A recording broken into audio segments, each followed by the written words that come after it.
Imagine करो एक ऐसा डिजीज जो तुम्हारे डीएनए में छुपा है और सही वक्त पर हमला करने का इंतजार कर रहा है तुम्हारे जिंदगी के प्राइम टाइम में। यह है हंटिंगटन्स डिजीज, एक जेनेटिक टाइम बॉम्ब जो बिना वार्निंग के एक्टिवेट हो जाता है। ये एक फेटल कंडीशन है।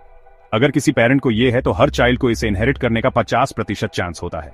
ज्यादा केसेस में सिम्टम्स 30 से 50 साल की उम्र के बीच शुरू होते हैं, जब करियर चल रहा होता है, यानी प्राइम टाइम ऑफ लाइफ। शुरुआत होती है छोटी छोटी मूवमेंट से, टाइनी रेस्टलेस मूवमेंट्स जिन्हें कहते हैं कोरिया, जैसे कोई इनविजिबल पपेटियर तुम्हारे हाथ पैरों को नचा रहा हो। लेकिन ये सिर्फ मूवमेंट तक नहीं रुकता। डिप्रेशन, मूड स्विंग्स और पर्सनालिटी चेंजेस भी आते हैं और आदमी खुद को पहचान नहीं पाता।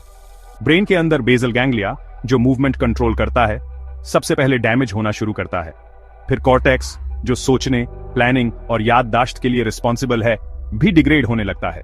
सिम्टम्स आने के बाद डिजीज धीरे धीरे नहीं बल्कि रिलेंटलेसली बढ़ता है। पहले साइंस से लेकर आखिरी स्टेज तक पहुंचने में 10 से 25 साल लग सकते हैं। स्पीच, स्वॉलोइंग और ब्रीदिंग, हर चीज स्ट्रगल बन जाती है। धीरे धीरे डिजीज जिंदगी के हर हिस्से पर कब्जा कर लेता है। लेकिन क्या बच्चे में अर्ली एज में ये डिजीज डिटेक्ट किया जा सकता है?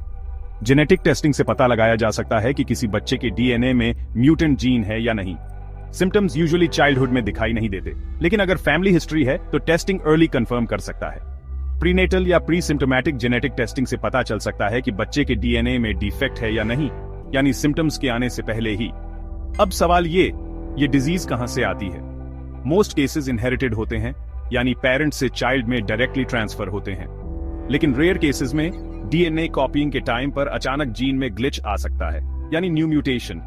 इसलिए फैमिली हिस्ट्री न होने पर भी कभी कभी डिजीज अचानक फैमिली में आ सकती है। अभी तक कोई क्यूर अवेलेबल नहीं है, बस कुछ ट्रीटमेंट्स हैं जो सिम्टम्स को मैनेज करने में मदद करते हैं, डिजीज को रोक नहीं सकते। लेकिन आखिर ये अनस्टॉपेबल डिस्ट्रक्शन की वजह क्या है? कैसे एक माइक्रोस्कोपिक ग्लिच तुम्हारे डीएनए में ऐसा डैमेज कर सकता है? यह जानने के लिए हमारे अगले वीडियो का इंतजार करें।